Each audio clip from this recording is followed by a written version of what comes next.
प्रधान के साथ जो सिस्टम थोड़ा सा ठीक ना रहने के कारण। तो मैं एक कड़वा सवाल और पूछना चाहूंगा कि जैसे आम जन में ये चर्चा है कि आप बीजेपी की टिकट पर चुनाव लड़ेंगे, पर अगर पार्टी आपको टिकट नहीं देती है तब आप क्या करेंगे? कुछ ऐसे स्वार्थी लोग पार्टी को छोड़कर चले गए। मैं इस तरह का कोई भी कार्य नहीं कर सकता। तो कमीशन का बहुत बड़ा रोल है और बहुत ज्यादा वो वायरस की तरह है हमारे यहाँ पर। जो ठेकेदार है, मानता हूं चलो वो उस काम को फ्री में नहीं करेगा।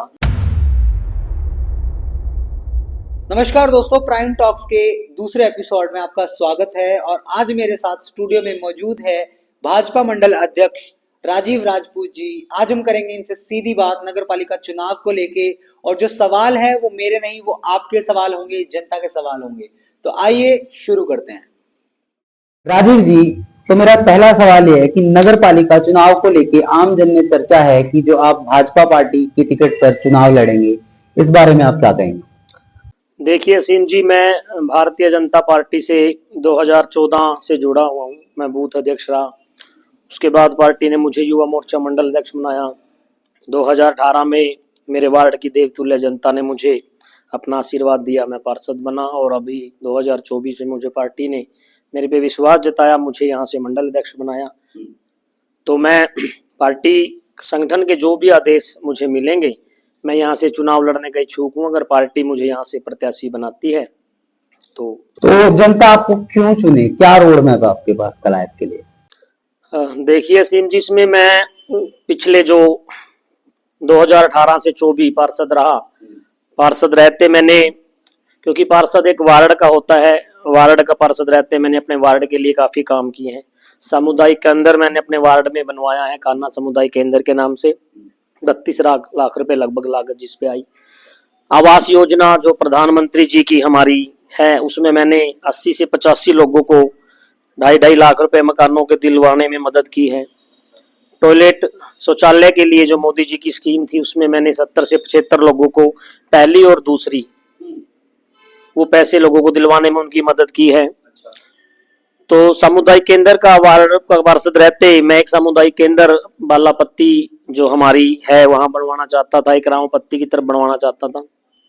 लेकिन वो पार्षदों की आपस की हमारी जो कुछ प्रधान के साथ जो सिस्टम थोड़ा सा ठीक ना रहने के कारण वो कुछ चीजें उसमें नहीं हो पाई हो जी। तो जो आप पहले एमसी रहे हैं, तो ये जो आपने अभी चीज बताई है, ये आपने अपने टाइम के दौरान ये सब मैंने अपने वार्ड में बनवाई है, किया है काम। जो भाजपा पार्टी के मंडल अध्यक्ष हैं आप, तो इस चुनाव में जो पार्टी है उसकी क्या भूमिका रहेगी? भारतीय जनता पार्टी यहाँ से हम सभी कार्यकर्ता मिलके, हमारा संगठन बड़ा मजबूत है। हमारे पास पन्ना प्रमुख, बूथ अध्यक्ष, शक्ति केंद्र प्रमुख और पूरी एक समिति है। मैं सभी जो मेरे भारतीय जनता पार्टी के देवतुल्य कार्यकर्ता हैं, सभी हम मिलकर के यहाँ से भारतीय जनता पार्टी जिसको कमल का फूल दे करके हमारे बीच में भेजेगी, उसको यहाँ से भारी बहुमत से जिता करके हम यहाँ से कमल का फूल खिलाने का काम करेंगे। ठीक है, तो मुझे ये बताइए, जैसे नगर पालिका चुनाव में आपका विजन क्या है और किस तरीके की तैयारी है आपकी इस चुनाव को लेकर के? शहर में काफी विकास हुआ है। भारतीय जनता पार्टी अगर यहाँ 2000 पहले हम जाएं तो वो एक कलायत, उसको देखते हुए आज कलायत एक विलायत है। कलायत में बहुत सारे काम हुए हैं, हजारों करोड़ रुपए कलायत में लगे हैं। भारतीय जनता पार्टी ने बहुत यहाँ विकास किया है। उसके बावजूद कुछ काम जो रहते हैं, सामुदायिक केंद्र कुछ रहते हैं। मेरी एक अपनी एक सोच है, जो मैं यहाँ से मुझे मौका मिला या भारतीय जनता पार्टी जो अपना उम्मीदवार यहाँ से आएंगे, हम उनके साथ मिल करके वार्ड सजुम्मा रोड पे वार्ड नंबर 2 पड़ता है, वहां एक सामुदायिक केंद्र बनवाना मेरी उसमें प्राथमिकता रहेगी। क्योंकि बहुत से जो परली साइड का जो हमारा एरिया है, हमारी बहुत सी उसमें जो गरीब भाई बहन रहते हैं, उनको शादी ब्याह के लिए जो पहले से काफी मोटे खर्चे हैं वो करने पड़ते हैं। तो दूसरा एक हमारा जो सामुदायिक केंद्र यहाँ पे अधूरा है वार्ड 11 में, उसको प्राथमिकता से पूरा करवाया जाएगा। और मैं यहाँ एक मेरी पर्सनल इच्छा है, क्योंकि मैं भी अपने जब मेरा टाइम था खेलने कूदने का, मैं क्रिकेट का एक शौकीन रहा हूँ, बहुत बार क्रिकेट खेली है, काफी ट्रॉफी भी मैंने अचीव की है। तो स्टेडियम का भी मेरा एक अहम जो मुद्दा है वो रहने वाला है। मैंने इसके लिए असीम जी, क्योंकि मैं 5 साल पार्षद रहा, चेयरमैन रहे, मैंने काफी प्रयास किए कि यहाँ पे स्टेडियम हो। तो एक पार्षद का और एक चेयरमैन में बड़ा डिफरेंट होता है। पार्षद एक अपनी आवाज को लेके अपने प्रधान चेयरमैन के पास ही जाता है, उसके पास अपने अधिकार इतने नहीं होते कि वो स्टेडियम को बनवा सके, क्योंकि फाइनल जो अथॉरिटी है वो प्रधान को होती है। मुझे अगर मेरे कलायत की देवतुल्य जनता ने मौका दिया तो मैं उनको विश्वास दिलाता हूं कि मैं फर्स्ट ईयर में ही स्टेडियम का जो मेरे युवा भाइयों का सपना है उसको साकार करके मैं उनको ये दिखाऊंगा कि स्टेडियम यहाँ पे बनने में कोई दिक्कत नहीं थी। सरकार की तरफ से कोई दिक्कत नहीं। थोड़ा सा बीच में रोक रहा हूँ आपको, मैं एक कड़वा सवाल और पूछना चाहूंगा कि जैसे आम जन में ये चर्चा है कि आप बीजेपी की टिकट पर चुनाव लड़ेंगे, पर अगर पार्टी आपको टिकट नहीं देती है तब आप क्या करेंगे? क्या तब भी आप चुनाव लड़ेंगे? जी हसीम जी, मैं भारतीय जनता पार्टी का एक छोटा सा कार्यकर्ता हूँ और हम भारतीय जनता पार्टी, भारत माता की जय, हम भारतीय जनता पार्टी के जो सच्चे सिपाही है वो पार्टी को अपनी मां मानते हैं। अगर भारतीय जनता पार्टी मुझे यहाँ से चुनाव में नहीं उतारती तो मैं किसी भी कीमत में ऐसा मैं सोच भी नहीं सकता कि मैं भारतीय जनता पार्टी के कहीं खिलाफ जाऊं, क्योंकि ये तो उन लोगों का काम है जो स्वार्थ के लिए पार्टी में आए और अपना स्वार्थ उन्होंने पूरा भी किया। अभी हमारा विधानसभा और लोकसभा चुनाव हुआ, वो लोग अपने जो अपना मकसद लेकर के पार्टी में आए थे, अपना मकसद उन्होंने पूरा भी पार्टी ने किया। पार्टी ने उनको बहुत मान सम्मान दिया, काम किए, बहुत कुछ देने के बाद, लेकिन जब पार्टी यहाँ से चुनाव की बारी आई विधानसभा में, अभी आपको याद दिलाना चाहता हूँ, कुछ ऐसे स्वार्थी लोग पार्टी को छोड़कर चले गए। मैं इस तरह का कोई भी कार्य नहीं कर सकता, मेरे तो खून खून में भारतीय जनता पार्टी है। मुझे अगर भारतीय जनता पार्टी का शीर्ष नेतृत्व तो मेरा संगठन मुझे आशीर्वाद देगा तो मैं चुनाव लड़ूंगा। अगर नहीं देगा तो जो भी यहाँ से मेरा भाई, जो भी यहाँ से हमारी बहन कमल का फूल लेकर आएगी, पार्टी जिसको भी अपना आशीर्वाद देगी, हम सभी मिल करके यहाँ से पार्टी का कमल खिलाएंगे। ठीक है, मुझे ये बताइए कि नगर में जो विकास है, विकास कार्य हैं वो तो होते रहते हैं, पर एक सबसे बड़ी प्रॉब्लम, ये ज्यादातर लोगों ने मुझसे सवाल किया है, सबसे बड़ी प्रॉब्लम है कमीशन खोरी की। हर चीज में कमीशन होता ही है और जो कमीशन का परसेंट है वो हर साल बढ़ जाता है। तो इस बारे में आप बताइए। और दूसरा, जैसे कि हमारे पास बहुत सारे एग्जाम्पल भी हैं, जैसे परशुराम सामुदायिक केंद्र है, तो कमीशन का बहुत बड़ा रोल है और बहुत ज्यादा वो वायरस की तरह है हमारे यहाँ पर, तो उसको मिटाने के लिए उसके बारे में आप क्या सोचते हैं? हसीम जी, मैं आपको बताना चाहता हूँ, जो कमीशन वाली बात आती है, जो वार्ड का पार्षद होता है, पार्षद के कहीं भी उस पर साइन नहीं होते। पार्षद कमीशन वाली जो लाइन है उससे बाहर होता है। हाँ, ये भी बात आपकी ठीक है कि कमीशन वाले जो मुद्दे हैं चलते रहते हैं। ये अथॉरिटी जिसके पास डीडी पावर होती है उसकी होती है। डीडी पावर मतलब साइन की पावर, जो चेक पे साइन करता है। पार्षद के तो कहीं साइन होते नहीं। मैं तो पिछली 5 साल यहाँ से पार्षद रहा, मेरे तो कहीं साइन हुए नहीं। 1 रुपए का भी कहीं से कोई ऐसी बात नहीं हुई, चाहे आवास योजना की बात हो, पर आप ये तो बात हो, गली नालियों की बात हो। मैंने कहीं अगर ये कोई साबित कर दे कि फलाने व्यक्ति के 2.5 लाख रुपए मिले और उसकी चाय भी पीनेगा अगर मैंने काम किया हो, तो मैं उस चीज के लिए वो तो मैं चलो मैं मान गया आपकी बात, लेकिन आप जैसे आप एमसी रहे हैं तो ये चीज तो आप भी मानेंगे कि जो कमीशन है वो एक्चुअल में है, वेरी करता है, ये तो आप बोलेंगे। अब वो आपके पास पावर की बात है। देखिए, मैं कहना चाहता हूँ, क्योंकि मैं जो पिछला हाउस रहा उसका एक मेंबर रहा हूँ और हमारे सभी सम्मानित मेंबर रहे हैं, प्रधान रहे हैं, वाइस प्रधान रहे हैं।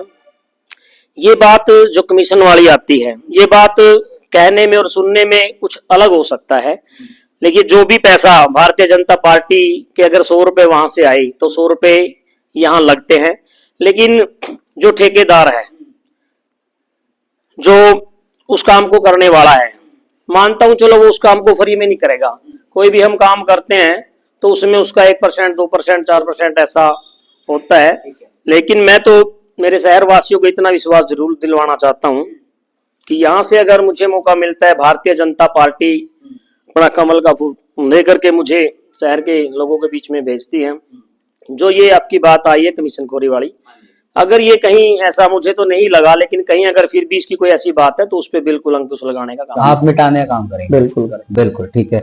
एक जैसे ये बताइए कि सर्दी का मौसम है और जो नगर पालिका परिसर में रैन बसेरा है, कहने को तो रैन बसेरा है पर वहाँ सुविधाएं जीरो के बराबर है, वहाँ सुविधा है ही नहीं, उस बारे में आप क्या जानकारी रखते? असीम जी, ऐसी कोई बात नॉलेज में नहीं आई, अगर फिर भी कुछ ऐसा है, क्योंकि देखिए अभी एक तो यहाँ से जो चेयरमैन का पार्षदों का कार्यकाल है वो 2 साल पहले लगभग समाप्त हो चुका है। ये चीजें रहती है, अगर यहाँ मौजूदा पार्षद होता, चेयरपर्सन चेयरमैन होता तो वो चीजें उसके नॉलेज में आती, काम का करवाने का काम वो करता। अगर उसके बावजूद भी हमारी नॉलेज में भी कोई ऐसा विषय आता तो हम भी, ये पार्टी ने यहाँ से मुझे मंडल अध्यक्ष बनाया है, ये चीजें मैं कंट्रोल करना बड़े अच्छी तरीके से जानता हूँ। ऐसा कोई नॉलेज में नहीं आया, अगर ऐसी कोई बात है तो उसमें हम प्रॉपर सुविधाएं करवाने का काम करेंगे, जल्द ही 1-2 दिन में उसमें प्रॉपर सुविधाएं जो है करवा देंगे। ओके, एक सवाल मेरे पास ये आया हुआ है कि अभी तक प्रधानमंत्री आवास योजना का लाभ लोगों तक पूरी तरह से नहीं पहुंचा, इस बारे में आप क्या कहेंगे? यहाँ पे 662 के लगभग आवास योजना के जो पात्र लोग थे उनके फॉर्म 2016 में जब ये माननीय प्रधानमंत्री जी की पहली बार सरकार बनी उस समय ये फॉर्म भरवाए गए थे, तो 662 के लगभग ये फॉर्म कुछ आए थे जो लिस्ट में फाइनल हो गए। उसके बाद सर्वे हुआ था, सर्वे होने के बाद तो अभी लगभग 400 के लगभग लोगों को पैसे इसमें मिल चुके हैं। इसमें कहीं कोई दिक्कत नहीं है, अगर ये किसी भाई को नहीं मिले ये उसको मिलेंगे, बशर्ते वो अपनी कंडीशन पूरी करता हो। उसने मकान की नींव जैसे वो भर लेगा, उसके बाद उसका एक छोटा सा सर्वे फॉर्मेलिटी होती है, उसको 1 लाख रुपए मिल जाते हैं, फोटो वगैरह होती है, लोकेशन भी उसकी जहां उसने पहले दिखाया था कि मैं यहाँ मकान बनाऊंगा, वहां उसने अगर अपनी नींव डाल ली 1 लाख रुपए। जब उसने अपना लेंटर डाल लिया, लेंटर की फिर उसकी फोटो थोड़ी सी वीडियोग्राफी वगैरह होती है, दूसरी किस्त उसके खाते में 15-20 दिन में आ जाती है। उसके बाद तीसरी किस्त 50,000 रुपए की। जब उसका मकान पूरी तरह से तैयार हो जाए, खिड़की दरवाजे अच्छे से सब उसका ओके फाइनल जब हो जाए तो 50,000 रुपए की किस्त उसको तब आती है। उसमें उसको एक प्लेट नाम के साथ लगवानी पड़ती है। इसमें कहीं कोई दिक्कत नहीं है। अगर इसी कोई दिक्कत कहीं से आपके पास आई है, आप वो मुझे कोई ऐसा 1-2 नाम आप देंगे, मैं उसके पैसे दिलवाने का काम करूंगा। इसमें कोई दिक्कत नहीं है, निष्पक्ष तरीके से ये काम हो रहा है। okay. और जो चेयरमैन है इसका सीधा चुनाव होने से क्या परिवर्तन होंगे, ये मेरा आखिरी सवाल रहने वाला है। जो चुनाव के अंदर सीधा चेयरमैन का जो चुनाव है अब जनता चुनेगी और डायरेक्ट रहने वाले हैं, इसमें मतलब क्या परिवर्तन देखने के लिए मिले? देखिए, ये जो डायरेक्ट चुनाव वाला जो प्रोसेस लेके आई है भारतीय जनता पार्टी, यहाँ लेके आई है। इससे पहले भी भारतीय जनता पार्टी ने, हमारी लोकसभा की बात करूं, हम सब ने मिलके राजौंद का चुनाव लड़ा था। वहां से हमारी चेयरपर्सन बड़ी भारी बहुमत से जीत के आई थी और आज अच्छे वहां पे विकास कार्य हो रहे हैं। इसमें जो सरकार के सामने जो बातें आ रही थी, इसमें मेनली ये आ रही थी, जैसे चेयरमैन एमसी बनते थे, एमसी चुन करके चेयरमैन बनाते थे बहुमत के साथ। उसमें कहीं ऐसी दिक्कतें सरकार के सामने आई कि जो एमसी बन के आते हैं वहां पे कहीं कुछ गड़बड़ होता है, जिससे चेयरमैन को बड़ी सिस्टम से गुजरना पड़ता है। और चेयरमैन वहां पे कई बार ऐसा भी देखने में आता था कि जो चेयरमैन बनने के योग्य नहीं होता था वो भी वहां चेयरमैन बन जाता था, क्योंकि एमसीओ की अपनी सहमति से। और इसमें जनता अगर डायरेक्ट चेयरमैन का चुनाव करेगी, हम अपने मत से करेंगे, आप भी उसमें अपना मत दोगे, मैं भी अपना मत दूंगा, तो टांग खिंचाई वाला जो रहता है, अब पार्षद नाराज हो गए, उसको तोड़ने की तरफ चले गए, या पार्षद बनने योग्य आप है, आप उसमें क्षमता अपनी किसी तरह की नहीं रखते तो वो मेरे को बढ़ा रहे हैं, इस तरह की चीजें समाप्त हो जाएगी।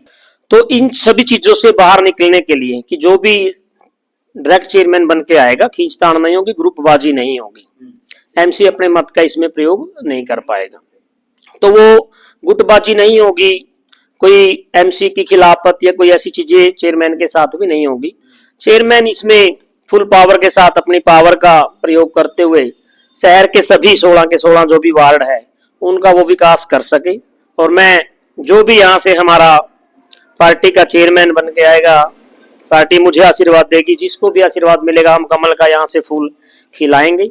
और सभी 16 के 16 पार्षद जो भी चुन के आएंगे, चुनाव जो पार्षद का है वो सिंबल पे नहीं है, वो चुनाव अपने अपने वार्ड से, परिवार से जो जीत के आएंगे सभी को साथ लेकर के चलने का काम करेंगे और सभी वार्डों में विकास कार्य यहाँ से करवाए जाएंगे। सबसे पहले धन्यवाद सर, आप आए हमारे एक बुलावे पे, और उम्मीद करता हूँ आपको ये एपिसोड पसंद आया हो और आपके सवालों के जवाब आपको मिल गए हो। तो जो प्राइम न्यूज का फेसबुक पेज है उसको अभी लाइक करें, और नेक्स्ट जो एपिसोड है, नेक्स्ट जो प्राइम टॉक है वो किसके साथ होना चाहिए कमेंट जरूर करें। धन्यवाद।